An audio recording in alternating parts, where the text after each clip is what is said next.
Asiya Hun dövləti Mərkəzi Asiyada Hunlar böyük mövqe tutmuşdurlar. Əsasən otlaq və su mənbələri ardınca böyük çöldə şərqdən qərbə, qərbdən də şərqə köçlər etmişdirlər. Böyük çöl dedikdə Qobi səhrasından Qara dənizin şimalına qədər olan düzənlik nəzərdə tutulur. Hunlar haqqında ilk məlumatlar eramızdan əvvəl 2-ci minilliyə aiddir. Bu əsasən Çin mənbələrindədir və Çin mənbələrində Hunların ilk siyasi birliklərinin məhz eramızdan əvvəl 2-ci minillikdə yarandığı qeyd edilmişdir. Hunlar Orxon və Selenqa çayları arasında olan ərazidə yaşamışlar, köçəri maldarlıqla əsasən məşğul olmuşdurlar. Eramızdan əvvəl 3-cü əsrin ikinci yarısında Teoman adlı bir sərkərdə Hun tayfalarını vahid dövlət halında birləşdirmişdir və Böyük Hun dövlətinin, Asiya Hun dövlətinin paytaxtı Ötükən şəhəri olmuşdur. Teoman Tanhunun dövründə Çin dövləti ilə müharibələr baş vermişdir. Çin ilə qonşuluqda yerləşirdi. Çinlilərdən fərqli olaraq Hunlar piyadalara yox, süvarilərə üstünlük verirdilər. Hunlar yəni uzaq məsafədən ox atmaqla düşməni zəiflədir, yaxın məsafədən isə əlbayaxa döyüşürdülər. Sin sülaləsinin hökmdarı Çində sülalədir. Sin Şuxuandir. Hücumların qarşısını almaq üçün, Hun hücumlarının qarşısını almaq üçün eramızdan əvvəl 214-də Böyük Çin səddinin tikintisinə başlamışdır. Asiya Hun dövləti özünün ən qüdrətli dövrünü Mete Tanhunun dövründə keçirmişdir. Eramızdan əvvəl 209 və eramızdan əvvəl 174-cü illərdə. Tanhu sözünün mənası Hun tayfasının başçısı, Kağan və yaxud da Xaqan deməkdir. Mete Tanhunun dövründə mərkəzi hakimiyyət güclənmiş, ordu islahatı keçirmiş və o keçirdiyi ordu islahatında 10-luq, 100-lük, 1000-lik və 10 minlik dəstələr yaratmışdır. Hətta Mete Tanhunun dövründə fit səsi çıxaran oxların düzəldilməsi də Hunlarla bağlıdır. Mərkəzi Asiyada yaşayan bir sıra tayfaları həmçinin Monqol və Tibet tayfalarını da tabe etmişdir Mete Tanhu. Çin üzərinə yürüşləri o da davam etdirmişdir. Hətta Çini asılı vəziyyətə də salmışdır Hun dövlətindən. Eramızdan əvvəl 200-cü ildə Pinçin şəhəri yaxınlığında məğlub olan Xan hökmdarı. Xan Çində Sin sülaləsindən sonra gələn digər sülalədir və Xan sülaləsi məğlub olub hər il xərac ödəməyə məcbur olmuşdur və Çinin şimal əraziləri Hun dövlətinə verilmişdir. Və bu Pinçin döyüşündə, eramızdan əvvəl 200-cü ildə olan Pinçin döyüşündə Turan taktikasından istifadə edilmişdir. Və Çinlilər çıxılmaz vəziyyətdə olduqlarına görə Çin hökmdarı Mete Xaqanın yanına elçi göndərərək sülh bağlamağa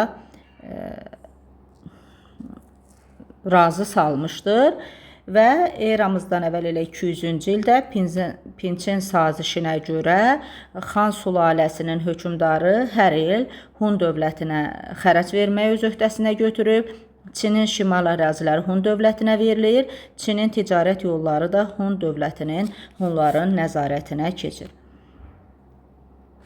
Hun cəmiyyətində, Türk cəmiyyətində Türk qadınlarının siyasi qərarların verilməsində yaxından iştirakı var. Biz bunu Şumerlərdə də qeyd etmişdik ki, onların qadınlarla kişilər bərabər tutulurdu. Hətta kahin, məmur olmaq da icazələri də var idi, əmlaka sahib olmaq da. Hunlarda hətta siyasi həyatda da qadınların iştirakına icazə verilirdi. Mete Xaqan Mərkəzi Asiyada yaşayan 26 tayfanı birləşdirmişdir. Hun dövləti onun dövründə imperiyaya çevrilmişdir. Dövləti yaradan Teoman Tanhudur. İmperiya isə Mete Tanhunun dövründə çevrilibdir. Dövlətin sərhədləri şərqdə Koreya, qərbdə Xəzər dənizi, şimalda Sibir, cənubda Kaşqara qədər uzanır. Böyük İpək yolu da Hunların nəzarətinə keçmişdir. Böyük İpək yolu Xan sülaləsinin dövründə Çində yaranacaq. Bir müddət Hunların nəzarətinə də keçibdir. Çin qaynaqlarında Mete Tanhunu tanrı, Qutu, yəni tanrının yer üzündə siyasi hakimiyyət verdiyi şəxs adlandırırdı. Oğuznamələrdə isə Mete əfsanəvi Oğuz Xaqan ilə eyniləşdirilirdi. Onun dövründə də dövlətin paytaxtı Ötkən şəhəri olmuşdur. Hər bir dövlətin qüdrətli dövrü olduğu kimi zəif dövrü də olmuşdur. Hun dövlətində eramızdan əvvəl 1-ci əsrin əvvəllərində, birinci yarısında daxili çəkişmələr dövləti zəiflətmişdir və bu da qonşu olan Xan sülaləsinin təbii ki marağında idi. Bu döyüşlərdə Hunlar dedik ki, Çinlilərə qalib gəlmişdi və Çin hökmdarları nicah diplomatiyasından istifadə edib bu yolla Hun dövlətini zəiflətməyə çalışmışdırlar və hətta istəklərinə çatmışdılar. Eramızdan əvvəl 58-ci ildə anası Çinli olan Hun şəhzadəsi Hun dövlətini Çinə tabe etmək niyyətinə düşdü. Lakin anası türk olan digər qardaşı Çiçi Tanhu buna etiraz etdi və nəticədə Böyük Hun dövləti eramızdan əvvəl 58-də iki yerə parçalandı. Şərqi Hun, Qərbi Hun. Şərq hissəsi Çinə tabe oldu. Qərb hissəsi, Qərbi Hun dövlətinin isə başında Çiçi Tanhu dururdu, o türk qızından olan şəhzadə. Qərbi Hun dövləti bir müddət müstəqilliyini qoruya bilmişdir. Çiçi Tanhu öz sərhədlərini qərbə doğru genişləndirmişdir. Tanrı dağlarının şimalını İssukul gölü ətrafında tabe etmişdir. Lakin parçalanma Hunları zəiflətmişdi. Böyük İpək yoluna nəzarət əllərindən çıxmış, yenə xan hökmdarlarını tərəfə keçmişdi. Eramızdan əvvəl 36-da Xan sülaləsi Çin orduları, yəni Qərbi Hun dövləti üzərinə hücum etdi. Hunlar mübarizə aparsalar da məğlub oldular və beləliklə də eramızdan əvvəl 36-da Qərbi Hun dövləti süqut etdi. Və bundan sonra Hunlar qərbə Ural dağları tərəfə çəkildilər.